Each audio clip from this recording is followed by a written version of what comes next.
welcome to our Windmill Christmas special. We've got some real crackers for you. The team has raided the BBC Library's Aladdin's Cave department and found a big, beautiful box of treasure, the best of Christmas television from the past. Our guest, John Craven, will be remembering his Christmases and a special river journey in Panama. We take a look back to the television of 1949. Milk won't wait anywhere, not even in the cow. And out in the country, farmers and their dairymen had the usual routine to observe. And to a home movie of the 30s, which shows that the spirit of Christmas presents never changes. And we look back to the morning a war stopped, because it was Christmas Day. Presently, the fog lifted very quickly. It lifted astoundingly quickly. And along that line, we were able suddenly to see the Germans doing exactly the same thing, all out in the open. And I'll be singing a doubtful duet with the young cathedral chorister of the year. Good King Wenceslas last looked out on the feast of Stephen, when the snow lay round about, deep and crisp and even. Brightly shone the moon that night, though the frost was cruel, when a poor man came in sight, gathering winter fuel. Right, I think that's enough snow for now. Thank you very much. That'll do. Thanks. Oh, right. Thank you, Francis. Well, we start with some important questions for young people at Christmas time. Who is Father Christmas really? And how does he deliver all those presents? And why don't children give presents? Well, John Pittman and Gerald Harrison found a wonderfully mixed level of credibility in the children they talked to. See, he's got a sleigh, a special sleigh which goes up in the air. It's a magic one. But his other name is Santa Claus. Where does he come from? At the North Pole. And how does he get here? Sledge. And the way, I don't know how he doesn't get dirty when he gets down the chimney. Yes. Who's Santa Claus then? I think it's my mother and father dressed up. Yeah. So, Dear, why do you think that? well, because I don't know anybody else who can come in the house. So they came down I don't the hear the door chimney, creaking they'll and get everything. Why don't children give presents? They do give presents to Jesus when it's his birthday on Christmas Day. What sort of presents? All sorts of ones. Saying prayers, going to church, don't talk at church, and be good and wash your plates up. And when you go to cousin's house, don't muck about. It is one of life's great mysteries, isn't it? How on earth does Father Christmas manage to do all those deliveries in one night? Well, we discovered that Dave Allen had been pondering over the problem too, and come up with a sort of time and motion study of his own. You look at the facts. In Europe alone, there are nearly 150 million homes, and he goes through the lot in 8 hours. That means he lands on your roof, gets down your chimney, dumps the present, and is out in 1/5000th of a second. You're surprised nobody sees him. What was that red blur? Oh, look. And in each house, he has a mince pie and a glass of sherry. That means that he eats 3 tons of mince pie and drinks nearly 1 million gallons of sherry. And then we don't see him for another year. Are you surprised? Dave Allen at large. Now, Christmas is also a time for gorging yourself on good things. We've found a documentary, one of the sort the television business refers to as fly-on-the-wall filming, where you hope people will behave naturally and forget there's a camera in the room. This one's all about a Christmas dinner in 1972. It's being prepared for a Dorset Village Old People's Club at the local. The kitchen is overloaded. So are the nerves of the owners and staff, all dressed up for the occasion. Now, the picture of anxious people in a tiny kitchen dodging each other has all the intricacy of a country dance. Partners, please, for the kitchen chaos hokey cokey. You mustn't keep them waiting. Try and hurry, will you? So I'll bring it back for you. Now, how's my prawn cocktails going? There were 2 on the trolley, did you see? Yeah, well, I want some more. Listen, we're all getting in a hell of a mess. 1 portion of soup, please. I'll take some up now. Where's your soup? You put some on top there, too. Mrs. Wills, has everybody got the first course? Have they all got the starters? No, we're doing them. What is it, prawn cocktails? I wish I could put this long dress on.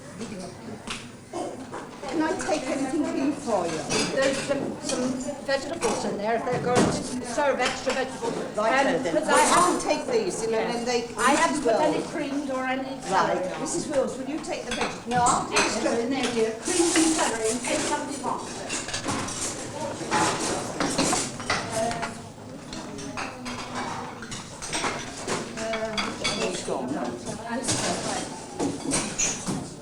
All right, man?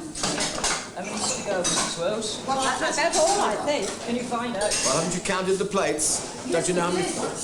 Right. Right, I'll go around with the wine then.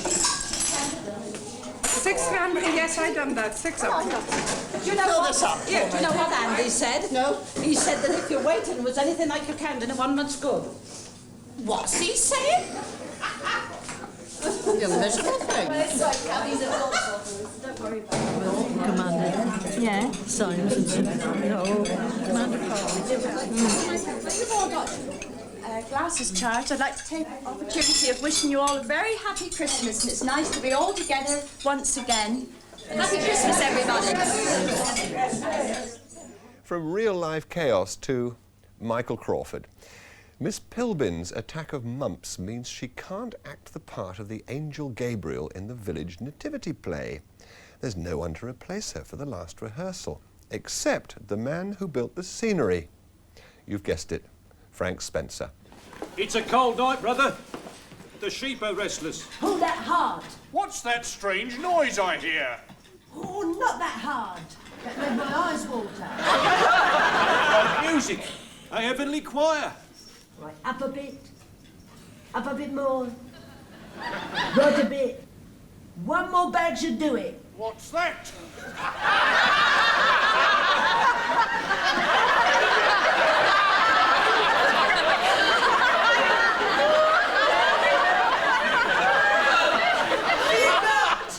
Fear not.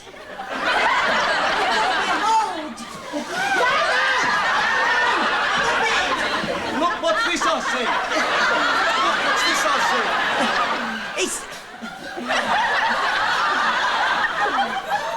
Stop looking up there. You dirty shepherd. Angel round the back. Cover Jessica's eyes. It's the angel of the Lord. I bring you good tidings of great joy to all men. No, the angel descends. Right. No! What goes up must come down, even angels. A film on the Tonight programme in 1963 investigated the disappearance of the 46 huge plastic angels which had decorated Regent Street in London 3 years before. Then they'd cost a colossal £12,500. Inquiries revealed that they'd been flogged to Manchester Council for a knockdown price, £3,500. Now, after the angels had spent one Christmas parked in a cowshed, the sleuths of the Tonight programme followed their flight path to a town in Nottinghamshire, where their earthly value was now reduced to a paltry £250. The reporter who followed the 46 angels' fall from grace was Julian Pettifer. From Regent Street, London to Regent Street, Mansfield. Fallen angels? In one sense, they certainly are, but the decline started a long time ago when they were still living in the big, wicked city. Whoever built them forgot to install any drainage, so that when it rained, the water ran right up their skirts and formed a little reservoir around their midriff. This, of course, made an unfortunate bulge, and the angels soon earned themselves a nickname. Well, something had to be done about it, so a man was sent down Regent Street with a long pole, with which he punctured them and relieved them of their trouble. After that, they earned a different nickname. The streets here are much narrower, which is perhaps a disadvantage. Their faces have a distinctly superior look.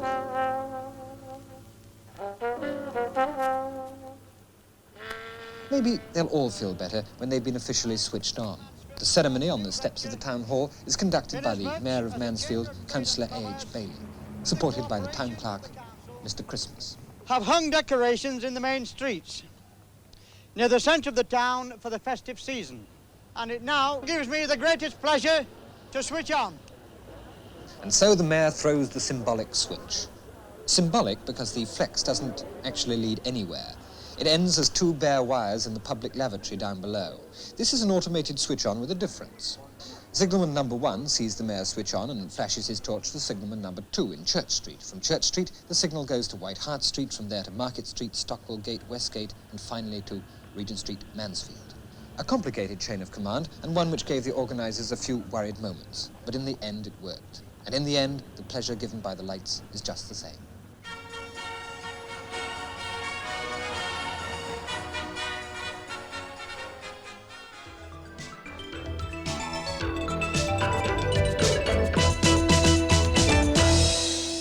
Christmas has inspired literally hundreds of seasonal television programmes, and the BBC's library has kept so many of them it's impossible to do them all justice. So the Windmill team has put together a short sequence to try and encapsulate a mood. It's a succession of shots from different programmes which simply say, Happy Christmas.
Now, one of the oddest and most touching Christmas stories ever comes from the First World War. Any film from the 1914-18 war shows the terrible conditions the soldiers of both sides had to put up with. Millions died. It was described as the war to end all wars. Well, of course, unfortunately, it wasn't. But on Christmas Day, 1914, something happened which the generals back at HQ knew nothing about. The incredible scene was remembered more than 50 years later. Two ex-soldiers revisited one of the fields which had been devastated by shells and bullets. In the war, they'd been sworn enemies.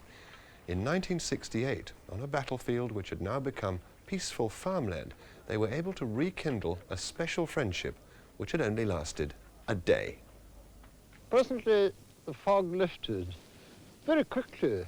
It lifted astoundingly quickly. And along that line, we were able suddenly to see the Germans doing exactly the same thing, all out in the open. And we just looked at each other for some time, and then one or two soldiers went towards them, They met, they shook hands, they swapped cigarettes, they got talking, and, well, everything, the war for that moment came to a standstill. And when we are taking our coffee and cake and in our dugout, then suddenly Early jumped in and cried, "The tummies come on, and ours are also going upstairs." We spoke about the things a soldier has on his mind. Then we exchanged presents, cigarettes, tobacco, cigars, cognac, whiskey, and so on. Suddenly Tommy came with a football, kicking already and make fun. And then began a football match. We marked our goals with our caps. Tommy's did also. And we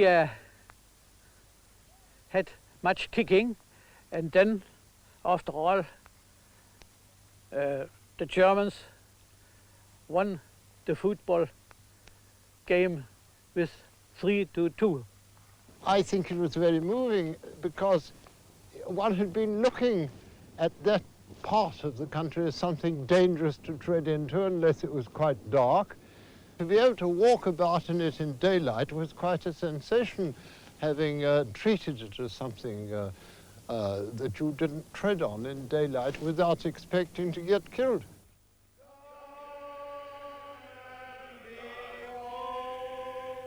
When we heard the Englishmen, we began to sing also louder and louder, and all at once it was like a hymn that arose out of the trenches to the sky. Christmas was a thing that united the enemies, and it is wonderful to think that the thought of Bethlehem would unite the men. The men heard the voice of 2,000 years back, but the rulers did not hear. And so war went on for 4 years, and millions of young men had to die. The spirit of Christmas and goodwill reaching out even to the trenches of the First World War.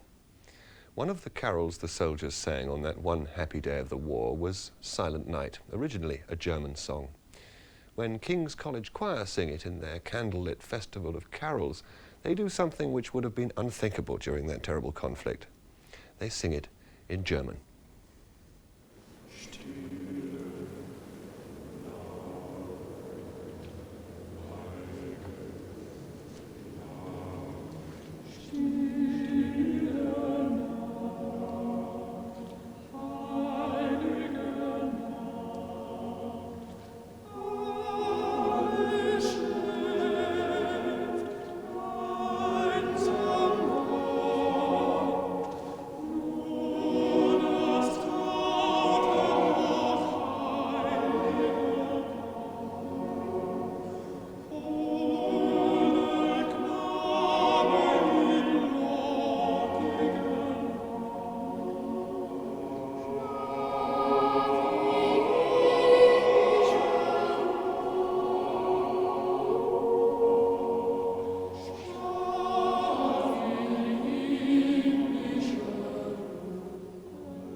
The Festival of 9 Lessons and Carols from 1969.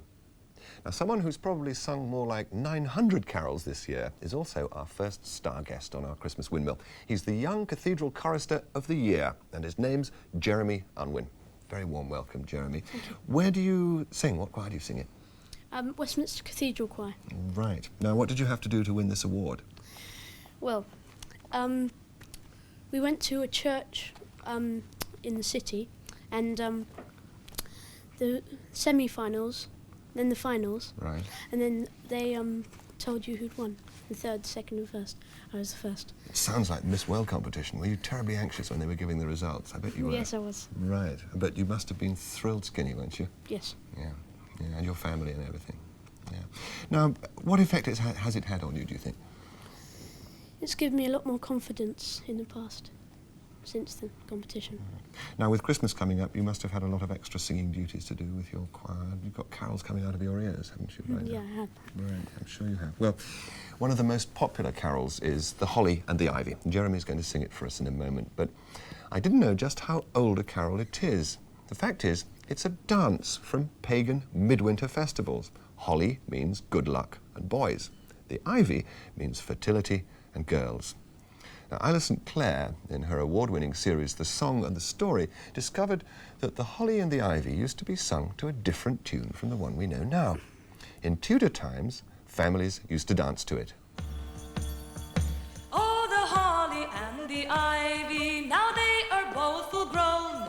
Of all the trees that are in the wood, the holly she bears the crown. Oh, the rising of the sun and the running of the deer, the playing of the merry organ, sweet singing all in the choir. Well, the holly she bears a flower as white as any milk, and Mary bore sweet Jesus Christ all wrapped up in silk.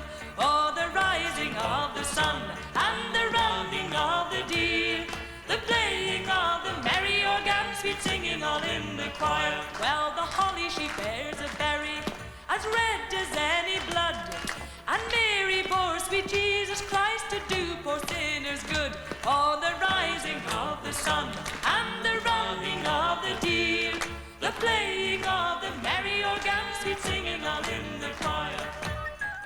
A little glimpse of a family Christmas of 500 years ago.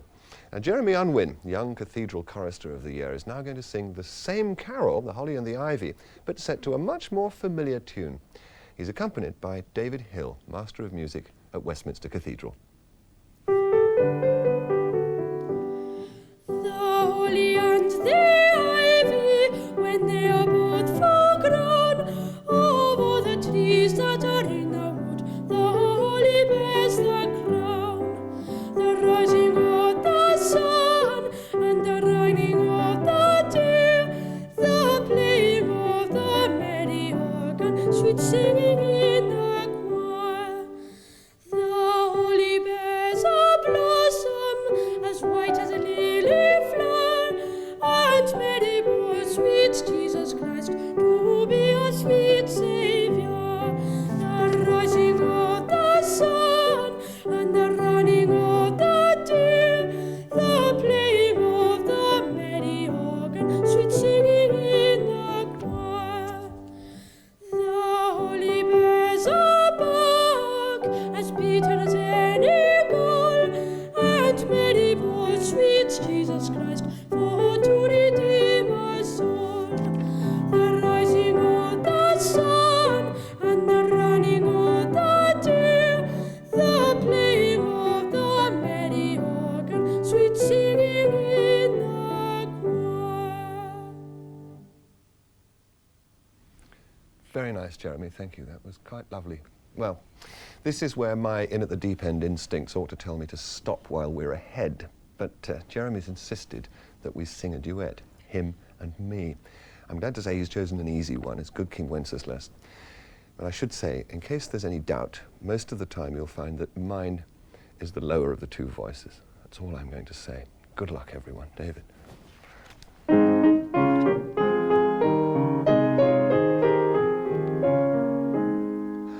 Good King Wenceslas looked out on the feast of Stephen, when the snow lay round about, deep and crisp and even.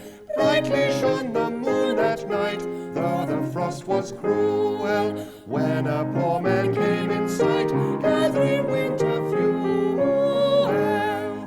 Hear the page and stand by me, if thou know'st it telling, yonder peasant, who is he? Where and what his dwelling? So he lives at goodly Kent, underneath the mountain, right against the forest fence, by St. Agnes' fountain. Bring me flesh and bring me wine, bring me pine logs hither, thou and I will see him dine, when we bear them thither. Page and bonnet, forth they went together, through the rude wind's wild lament, and the bitter weather. it is darker now, and the wind blows stronger. There's my heart, I know not how I can go no longer. Mark my footsteps, good my page, tread thou in them boldly. Thou shalt find the winter's rage, freeze thy blood less coldly. In his master's steps he trod, where the snow lay dinted. Heat was in the very sod, which the saint had printed. Therefore, Christian men, be sure, wealth or rank possessing, ye who now will bless the poor, shall your steps find blessing. Smashing. Thank you. Jeremy Unwin, once again, many congratulations on your award, and thank you, David.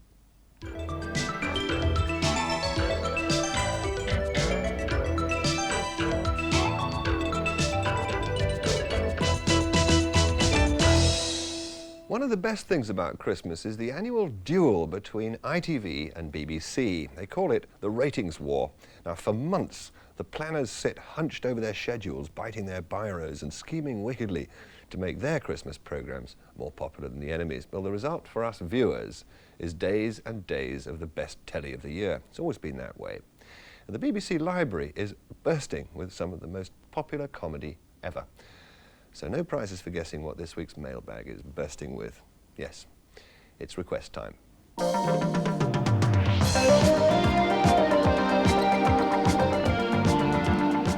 The first one comes from Natalie and John Meredith of Chiswick, and they say, the funniest programmes are the ones which remind you of what a good time you've been having over Christmas, beavering away at party games. Has your library kept Dave Allen's wonderful charade sketch? Well, the answer is, you're in luck, Mr. and Mrs. Meredith. The world record for solving this charade, incidentally, is 10 seconds. Oh, no, Charles. My lady, it's very important. I say, let him act it out. Come on, Charles. Act it out. Come on, man. Yes, You come can on, do Charles. it, jolly good. No, Come on, act it out. How many words, How many words, Charles? Oh, Five. Is it a play? Oh. Say it. Say it. Right. First word. Yes. Little one. Little one. The. First word, the. Really? Charles? Second word. Drinking. Oh, drunk. No, like drunk. Blotto. Like blotto. Shorter. Lotto. Housey. Shorter. House. The house. Third word. Yes, he's very good. Tongue. Scrooge. Snake. Serpent. Like a snake. More. Sound. Hearing. Like a sound. Like a snake. Serpent sound. Hiss. Shorter than that. Is. The house is. House is carpet. The house is. Table. Down. No. Under. On. The house is on. House is throwing. House is lighting. House is match house. Then house is warm. House is fire. The house is on fire.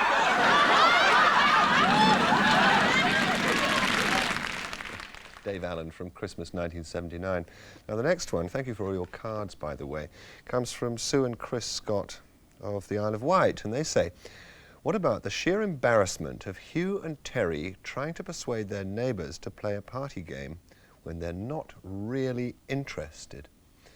Okay, Sue and Chris, we've got it, and it's from a programme shown on Christmas Eve 1964, all those years ago. Hugh Lloyd and Terry Scott and, well, friends. Ink, pen, blotting paper. He said blotting paper. Oh dear. Mr. Lloyd. What for? It's a game. A game called blotting paper? No, Cecil, no. Oh, blimey, you started something here, mate. Seems a pretty rum way to spend Christmas. Right, we start with Norma, then on to Mr. Crispin. Right, have you thought of something, Norma? Yeah. Oh, we'll try and think of something else. Right, look, off we go now, beginning with Norm and then Mr. Christian. Right, off we go. 1, 2, 3. Party! Labour. What?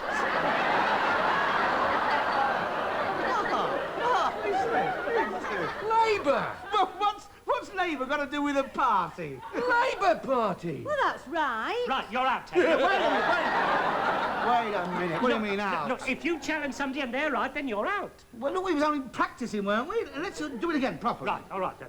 Okay. Just one more line. Okay, right. Right, we'll start with Mr. Crispin this time. Right, ready, steady, go. Right. Fire! Water! Drink! Boozer! It's a good idea. They'll open... Sit down! It's a game. I'll explain it to you. We'll be here till Easter. Listen, you. Listen, have you got rhythm? Got rhythm? I'll show it to you. Look, 1, 2, 3, pause. 1, 2, 3, pause. 1, 2, 3, pause. Right. Now, in the pause, you have a word. See? Okay. 1, 2, 3, and then you have a word. Okay? 1, 2, 3. What's your word? 1, 2, 3. You're balmy.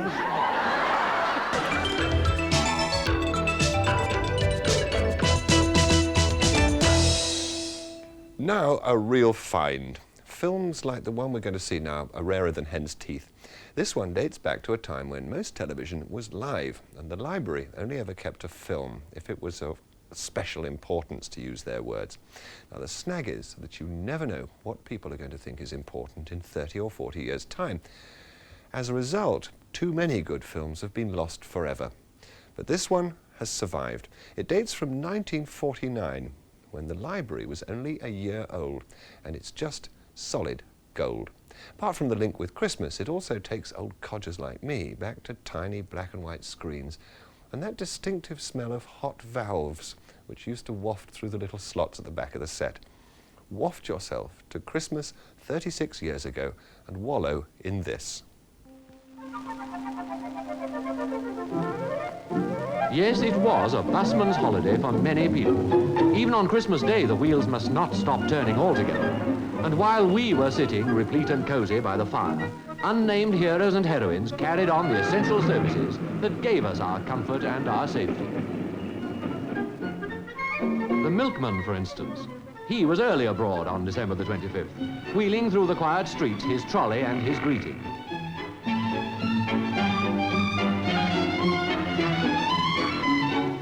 Milk won't wait anywhere, not even in the cow. And out in the country, farmers and their dairymen had the usual routine to observe.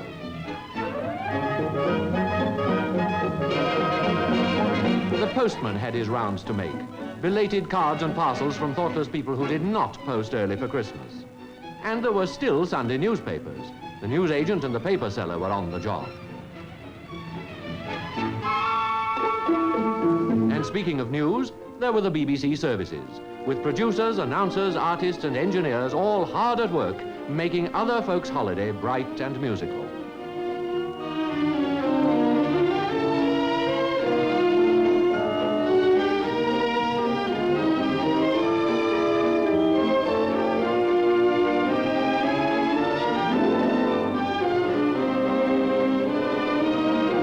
This was another and sadder kind of listening. No time for rest or merrymaking can be spared by those who fight against pain and disease, doctors, nurses, and their many unseen helpers. No rest for those who stand by waiting for the urgent call of danger. 88 fire calls were answered on Christmas Day by brigades in the London area alone. And high up in the list of civic watchfulness, after disease and danger, comes dirt. And the scavenger was at work on Christmas Day, doing his humble but essential duty. And if you're wondering for a moment how these pictures came to be taken, well, cameraman Mike Lewis, too, was just one of the world's workers on Christmas Day 1949. Busman's Holiday, shown on New Year's Eve 1949. From an early and very professional television film to our weekly dip into the home movie archive.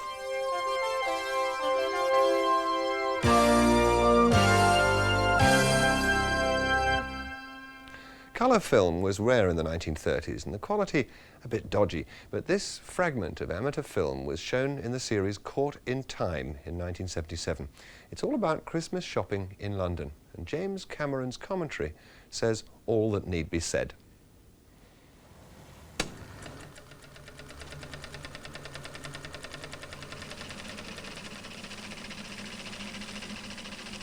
There was, of course, the other aspect of Christmas, the commercial Christmas, the traders' Christmas, where everything, as now, was available to everyone at a price. Oxford Street in London was having its annual bonanza. It didn't seem so different in the 30s, except the prices and, of course, the people. Certainly the big facade of Selfridges hasn't changed very much. This, of course, is Hamleys in Regent Street.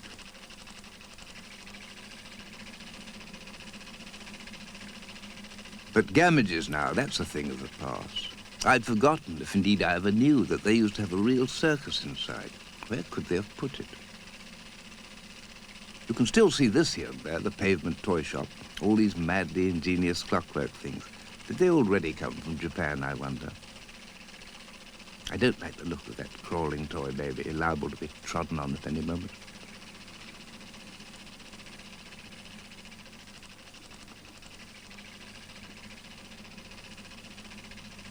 But what hasn't changed, and probably never will, is the small children's wonderment at this sudden abundance of desirable things. Doubtless they'll learn by and by.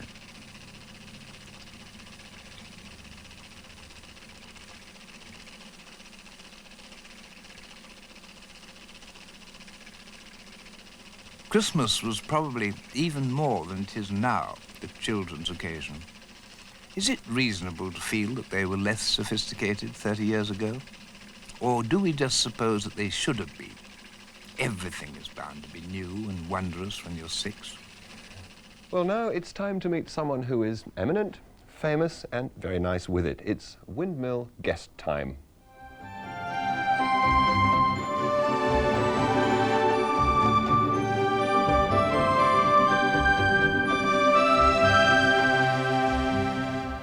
So we welcome the star of Newsround, Saturday Superstore, and all sorts of other good things, John Craven. Hello, Chris. Is that your scene, do you think, a pink Rolls Royce with a windmill on the front? Well, I don't really think so, but, I mean, if Santa brought me one, I wouldn't say no, I don't think. Now, one of the things about your Newsround programme is that you don't just sit in front of the camera reading the words, do you? You have quite a lot more to do. Yeah, I mean, I'm a working journalist in television, really. I write quite a few of the scripts for the programme. I mean, it's nothing unusual these days for national newsreaders to be journalists, but certainly when Newsround started, it was quite unusual. And I was also the first newsreader ever to wear a jumper to read the news. A lot of people, a lot of elderly gentlemen in the shires of England didn't like the idea of a BBC man reading the news in a jumper. But now they all do it. Nobody turns their head, that's right, that's right. Now, the other nice thing about your particular style of newscasting is that you get out of the studio, you get out and about sometimes, don't you? Yeah. Every few months, for being a good boy and sitting inside the studio, they let me out, and I've been to some fascinating places. I'm very lucky. I've met some amazing people and seen some wonderful sights. And one of the first ones was in the middle 1970s. I went to South America, to Panama, to take part in a thing called Operation Noah. What was happening? They were flooding a vast area of the Bayana River to create a new hydroelectric dam. All the native tribes had been warned about this, about the danger, and they were moving to higher ground. But nobody could possibly warn the animals what was going to happen, and they were all in great danger of drowning. So Operation Noah was launched to rescue the animals, and we went along and joined in the operation. Suddenly, we came across my first catch. It's a kind of raccoon called a coati-mundi, and he wasn't too pleased about being rescued. In fact, he dived into the water to get away from us. Got him. Flip it over, make a pocket, make a pocket, make a pocket. Too late. Pocket. No. Oh, too late now. Oh, get him again. Put him, make a pocket. Where's he gone?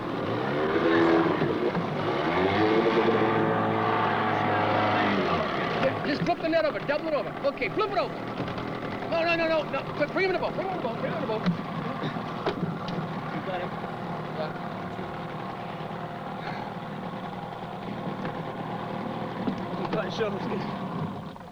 Yeah. We got him here. Get a bag. Right. Bag. bag open? Yep. He's a young guy, but he bites, you know. Don't bite me. Right. Woo. So this is Gregory, our camp. Come on, Greg. Our camp mascot. Gregory? He's a white-collared peccary, and he's a docile animal. He's a lot of fun to have around. He's always tugging at your cuffs when he wants attention. And he's unusually tame for a peccary. He's a terrific animal. He's sort of the camp mascot. He's a bit... What, you treat him like a dog, really? Oh, sure. He's a fine animal. Fine animal. Hello, Gregory.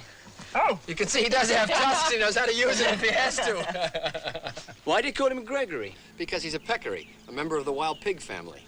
Gregory Peccary. Come on, Gregory. You nearly got a nasty nip from that peccary, didn't you? Yes. We've rescued thousands and thousands of animals, and just in a few weeks, Gregory and all the others were very lucky because otherwise they'd have drowned, you know. And the Indians, the Kuna Indians, gave me this. This is a voting stick for their tribal parliaments, and we sat around in a big circle, and I don't speak Kuna, I don't know about you, Kuna Indian. So not fluently, no. Not one of my languages. And so every time that most people put their sticks up to vote, I put mine up as well. You've also met some very eminent people through Newsround, and one of the people you interviewed, and the person we're going to see now, is Mother Teresa. This was during our trip to India last year on Newsround, and obviously we wanted to meet Mother Teresa if we possibly could, because she's so important to so many people. What was she like? Oh, she was wonderful. We had no promise that we would be able to talk to her, because when we arrived in Calcutta, she happened to be there at the same time, although she travels all over the world. This tiny little lady is, in fact, really a big businesswoman, because she's controlling an organisation with 60 branches in as many countries. You know, it's a firm that it cares for people, but it's still a big enterprise, and she's in charge of it by herself. And on that one day, she wasn't feeling very well, and her helper said, well, if we come back the next morning, at about 6 o'clock in the morning after Mass, Mother may speak to us. And so we went back the next morning, and she came out and she said, as it's for the children of Britain, I will talk to you.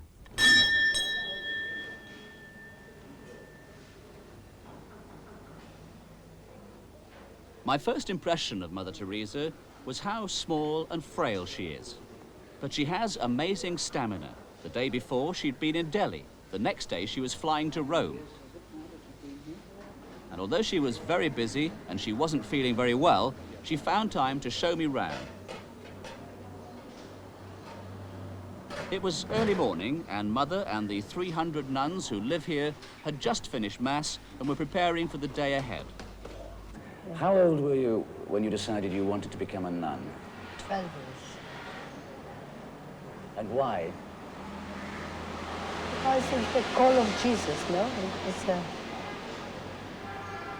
That's between him and the soul itself. And it's very difficult to explain that.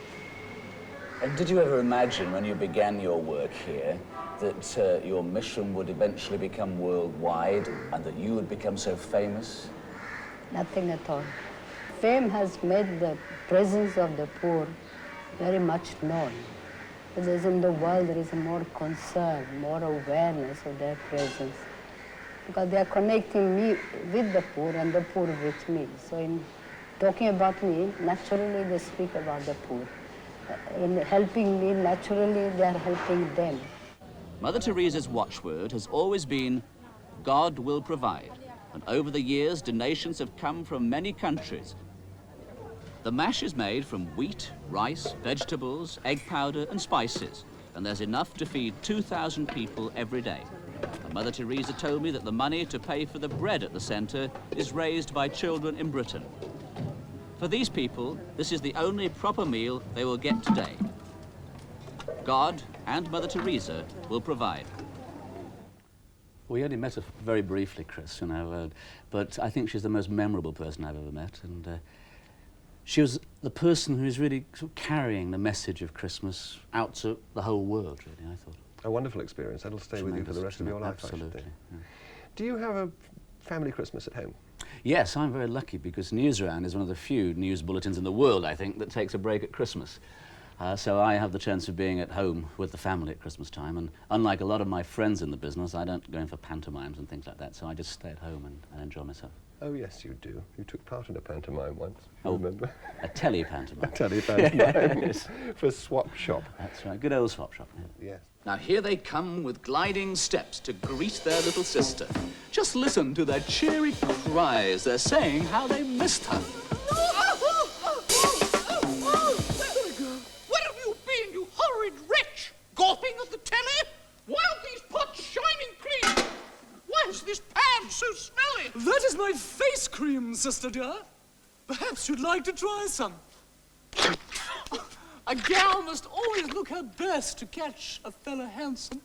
What a flounce. Who were you plastering with stuff there? Noel somebody, I think it was. Noel somebody, yes, the name rings a bell, definitely, yes. So you've got up to some other silly stunts, haven't you? In fact, you once were allowed to fulfill a long-held ambition of yours. That's right. Now and again, people do expect newsreaders to be quite serious people, I think, but now and again we're allowed to let our hair down. And I was working on a Record Breakers Christmas special once, and the producer said, what's your wildest dream?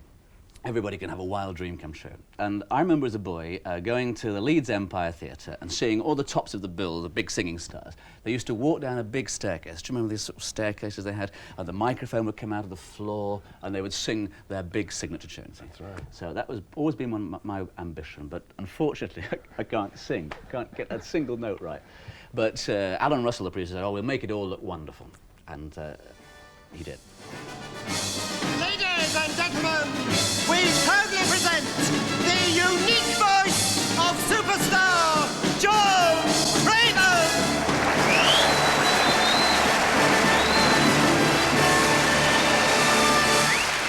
I can give you the starlight, love unchanging and true. Call and I will be all you ask of me. Music in spring, flowers from a king, all these I bring.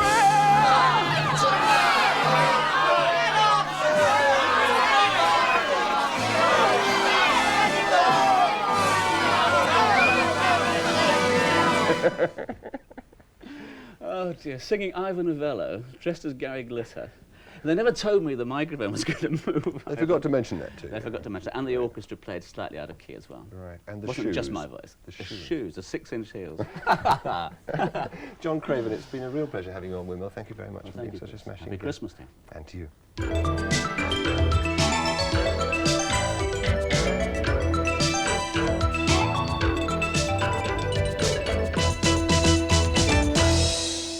Now, I've just been instructed to open this. Now, I've honestly no idea what it is. The ticket says, Happy Christmas from Windmill.